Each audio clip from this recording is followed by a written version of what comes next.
Now at 4 o'clock, Congressman Robert Pittenger, good enough to join us here in studio, and certainly there is no shortage of topics to talk about. No, appreciate your time today. Thank you. Thanks, Jamie. Always good to be with you. I want to start with ISIS. That has certainly been front and center for lots of folks. We saw what they're capable of with the horrible beheading of an American journalist. Are they a threat to the U.S. homeland? Yes, sir, they are. Probably our most serious threat. ISIS is better prepared, better organized, better funded, very sophisticated in their technology. And beyond that, more importantly, they have passports.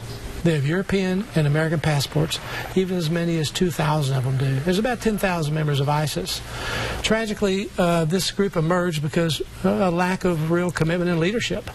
We did not back the Free Syrian Army at such time that we could have had an impact in Syria. But can we determine who the good guys are in that region? Yes, sir, we can. There is a good element of the Free Syrian Army. There are also refugees that we could have supported and built and trained to go back in to take back their own country. So it wasn't without some commitment. You just need a resolve to do that. Well, can I ask you this way? We know about the intelligence failures leading up to 9/11, also then Iraq. How confident are we in the intelligence this time around? Intelligence is so important. As you know, I chair the Congressional Task Force on Terrorism and Unconventional Warfare, and we have to have intelligence.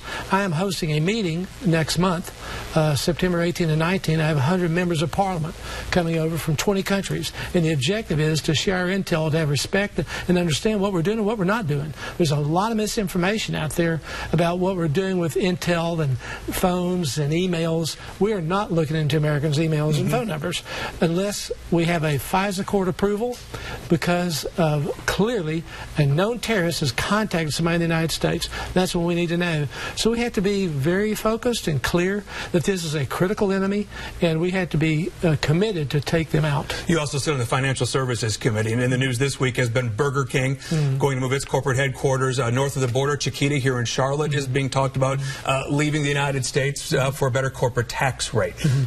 Should we be mad at those companies? It's an indictment on the United States and our policies that we have the highest tax rate in the industrial world. You know, they're looking to survive. They have a heavy burden of regulations. They have the impact of Obamacare, and they have the highest corporate tax rate that they could pay. They're trying to compete in a global market. Why do we blame them? Did we blame companies who didn't want to come to North Carolina a decade ago because we had the highest corporate tax rates here? No, we changed the tax rates. That's what we've got to do. We have to be competitive for world markets, and they won't leave us. How does that square, though, with the fact that corporate profits are doing very well by and large, and the Dow is soaring? So how struggling are these companies right now if they all seemingly are doing well? Let's talk about profits. What are profits for? Profits expand businesses. They create jobs. Profits go to the shareholders. They reinvest it. Many of them are seniors. That's a good income for them. So profits are a good thing. We're not here to condemn profits. Do we want to support losses? No. Profits are a positive thing for our economy, and we should welcome them. So corporations have to compete. They need to grow. They want to expand. They need to do research and development, and they have to be able to make that profit to be able to do that. We just scratched the surface here. So many more issues and questions love to talk about. You have a town hall going on throughout the area, right? Yes, go to pittenger.house.gov, and you can see the information. We welcome out. We've got 5 more town halls. There they are on the screen. We have Mooresville, we have Cornelius, Ballantyne, Matthews, and Waxhaw. We sure hope folks will come out. I want to spend time with you.